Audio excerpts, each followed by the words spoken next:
Monday, everybody. How you doing? It is bright and early here, 11:22 in Los Angeles, and we have a new trailer to break down. That's right. We have the second trailer for Venom, Let There Be Carnage. And this one is definitely a much better looking trailer than the first one, first trailer looked pretty good. This one's a lot more in depth. It gives us a better idea of what's going on. Now, we know that Tom Hardy is back as Venom, and we know that Woody Harrelson's going to be playing Cletus Cassidy, a.k.a. Carnage. There's rumors that Naomi Harris is going to be playing Shriek, another Spider-Man villain. And, of course, Andy Serkis, the man known originally for playing Gollum and motion capture stuff in the Lord of the Rings and then the Planet of the Apes movies and whatnot. He's directing this film. So now there's been a lot of Spider-Man talk, of course, with the multiverse and all that other stuff. And of course, the Sony universe, Tom Holland connects to it, but it's separate from the Marvel universe. And we've yet to see how that's going to play out.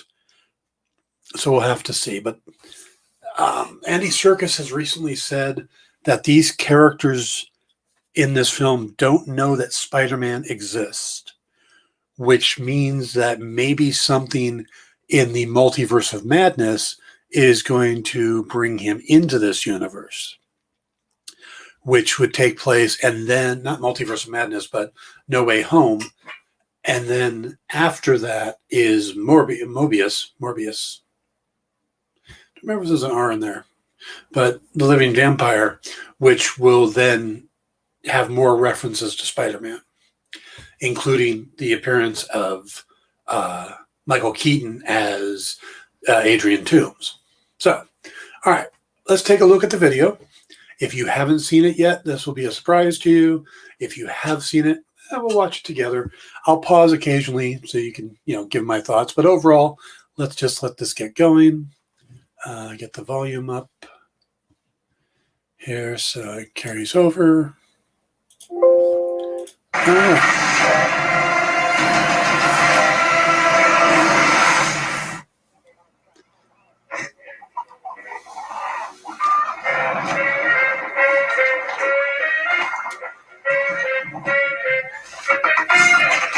say either, you say either, I say neither, I say neither, either, neither. Let's call your thing off. Catch up. Excuse me. Okay, right there. Home show, the Food Network. Let's get Venom cooks. That would be awesome. A whole show with Venom cooking and singing, and Eddie just standing there looking dejected. Like, why do I have to do this? I'm in. I would watch the hell out of that show. Yummy.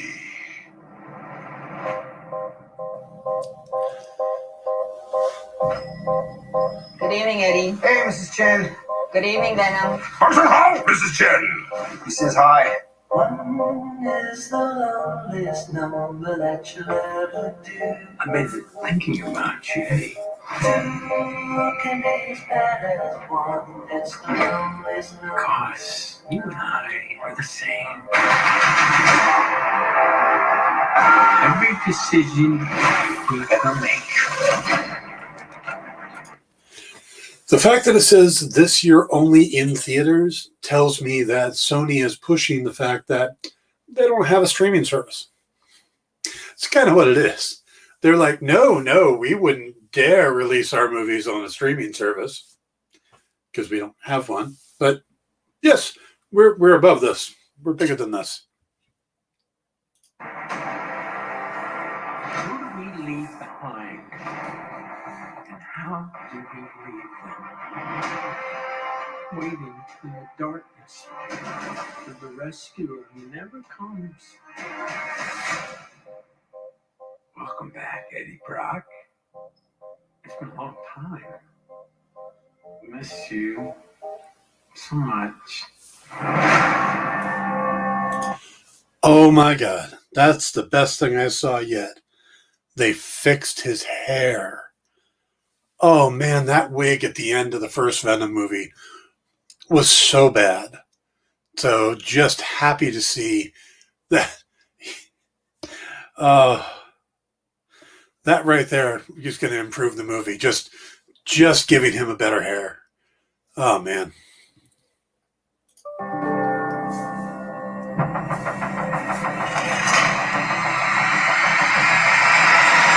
Soon come chaos.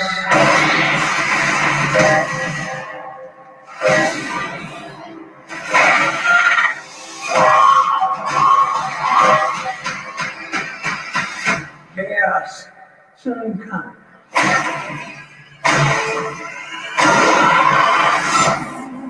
Is the longest number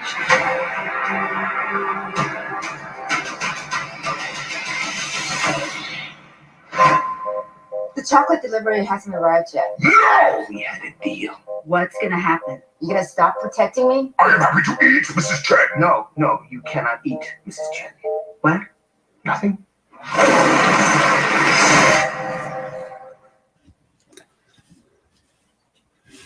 Okay. Let's. What's gonna happen? You gonna stop protecting me? I am happy to eat, Mrs. Chen. No, you cannot eat, Mrs. Chen. What? Nothing? All right. Let's pause it there.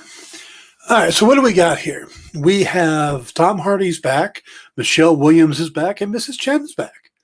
So nice to see that. You know, I didn't know we'd get a return of Mrs. Chen, but they seem to have a pretty good deal where Venom takes care of her, protects the shop there, and she gives her chocolate. And chocolate, that sounds like a pretty workable deal, and that Venom seems happy with it. But now that the shipment's late, I feel sorry for Mrs. Chen. Have to see how he controls himself. And it does seem like there's a lot of trying to live together, almost an odd couple like between the two of them. The Neither Neither song that he's singing is pretty interesting. The One is a Lonely Number song, that's a much more it's all about how Carnage is coming, and of course that's Carnage on the screen there. So again, we're going to get symbiote versus symbiote, which is a very Marvel thing to do, even though it's Sony, putting a character up against somebody with equal powers. But also they're going to work in the character Shriek, who I think is a screaming Sonic character. I may be confusing her with somebody else, but I'll do a little more research and talk about it tomorrow on the new show. But I love the look they've got going here for Venom, or for Carnage. The different tendrils, how each one seems to have kind of its own little feel or look. But they do backlit the hell out of it. Now, this movie is supposed to be kind of following the Maximum Carnage line series, which can get pretty cosmic. It's kind of out there. So it'll be interesting to see exactly how far out there they want to get. Hardy's playing it pretty straight here. He's playing, and it's just hilarious because he's playing straight man to himself, because the Venom voice is Hardy's voice, just modulated. And they're going to do the same thing, from what I understand, with Carnage, where it'll be Woody Harrelson's voice modulated, which ought to be pretty interesting because Cassidy's already got some pretty insane thoughts. I mean, he's a serial killer. I wonder how much of the influence of the what's the word I want? The host. How much of the host is an influence on the thoughts of the symbiote? Are they completely on their own? Is there a certain merging that takes place? Would Venom, I mean, because we've seen Venom on different people act differently. He's more aggressive on Eddie than he is on Peter Parker. Would he be much more aggressive on, somebody else? Is that why Cletus is, Carnage is so much more violent, is because of Cletus? And also, how does that particular symbiote come about? Is it like in the comics where he's just a thread of venom that was left behind and merged, or will it be like in the previous movie where it was another symbiote? That'll be interesting to see, because I don't know why he would be a different color if it was the same symbiote. I never understood that in the comics. So we'll have to see how it works here in the Sonyverse. Also, Michelle Williams has talked about maybe filming more scenes as Lady Venom. Maybe she gets part of the symbiote again and helps out with since we get two villains this time. We get Shriek and Carnage. Let's see. I'm going to check something here real quick. Is Shriek who I think? Yeah. Shriek is Francis Barrison, Powers, Sonic Beam. Yeah. So it's who I thought it was. And she is recruited in Absolute Carnage. She's recruited by Carnage into the cult of Null. And Shriek resumed her Sandra D personality, served as the cult's public face so she became the public face of the cult. Now, that's a pretty deep storyline to get into in one movie. Now, that might be something they kind of connect with, but don't go fully into. I think that's more likely what they'll do. But because, I mean, they need to establish this character. The origin of Carnage and then Maximum Carnage are two very different things. So you have to create the character and establish him, and then start the cult and understand, explain who Null is, who's the god of the symbiotes. That's a lot for one movie. Maybe they set it up. Maybe they do a shrunk down version of it. Maybe that's what I can figure. Also, something else to pay attention to. Let me see if I can find it in here.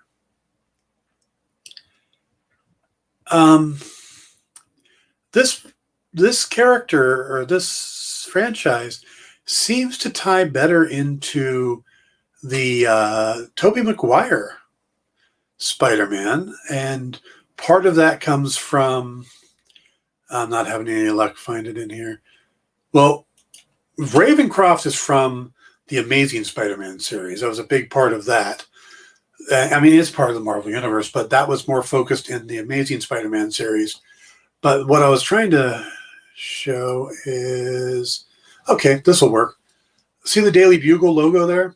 That is the logo from the original Spider-Man films, the Tobey Maguire films.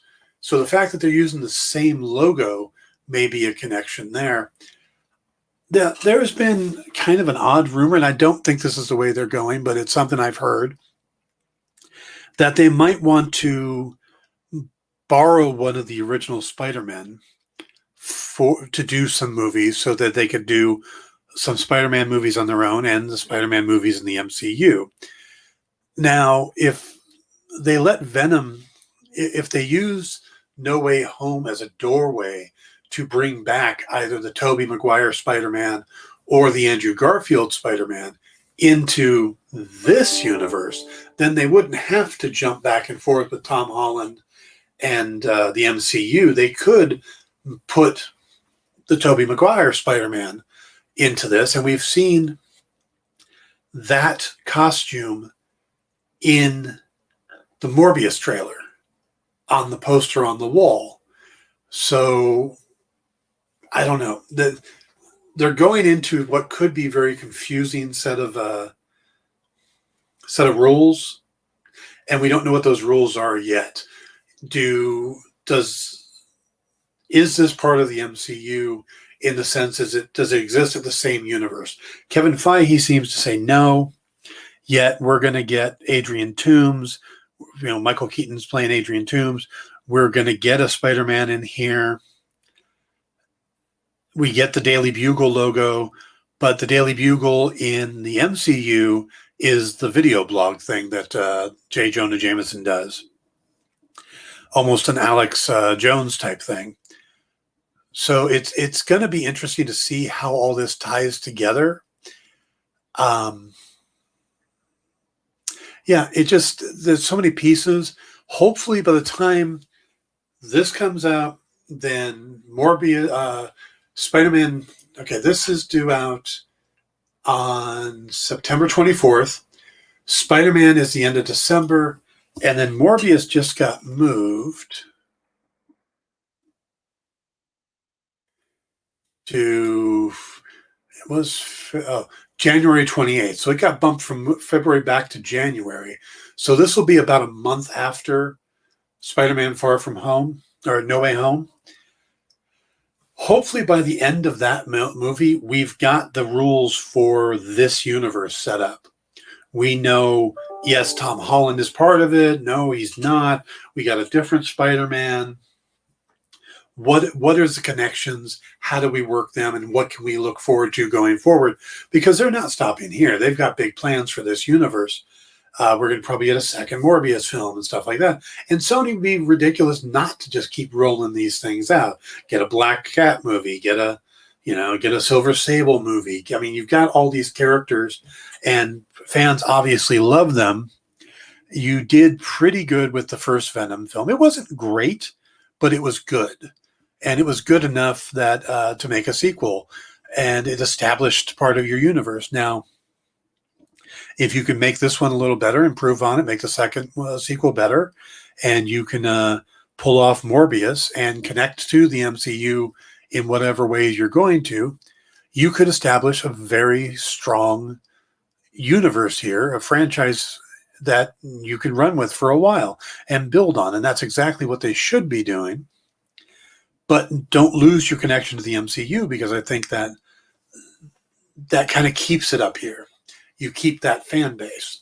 So we'll have to see how they pull this off. As long as they don't get too convoluted, they need to make it as straightforward as possible, that people who don't read comics, that don't want to put in more time than, well, why is Spider-Man here and why is he fighting Venom, but Venom doesn't know about these guys? And I know there's a few people who, and I'm trying to find that scene.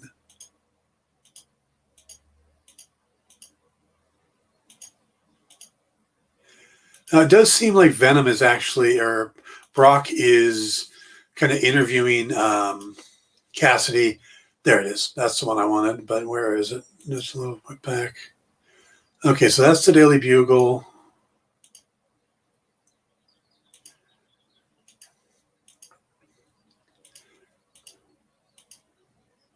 Okay, I'm going to play this and stop it where I want it.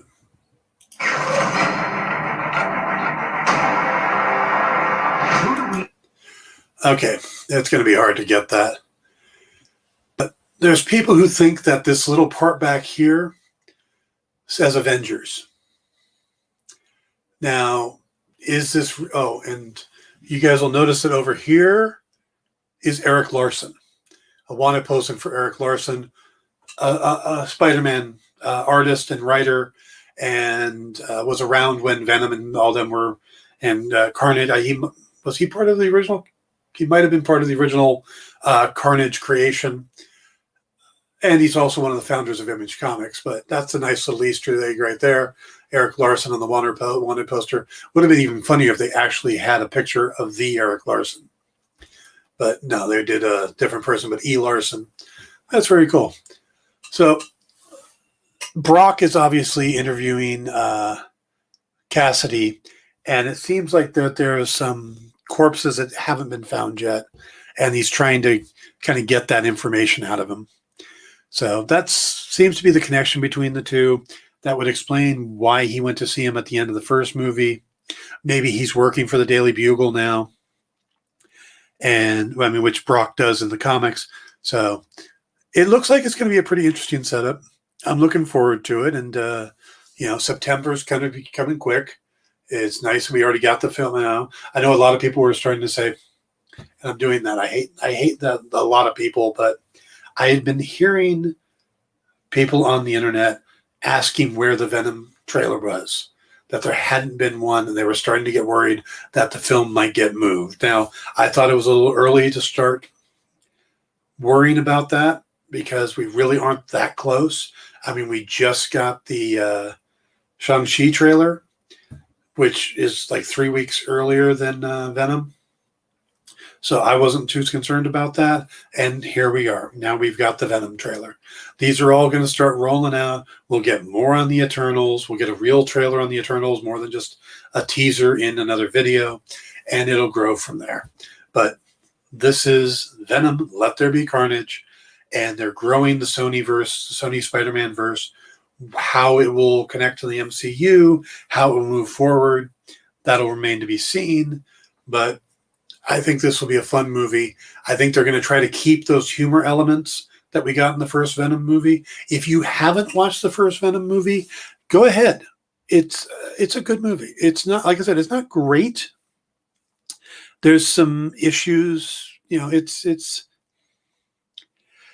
on the low end of an MCU movie.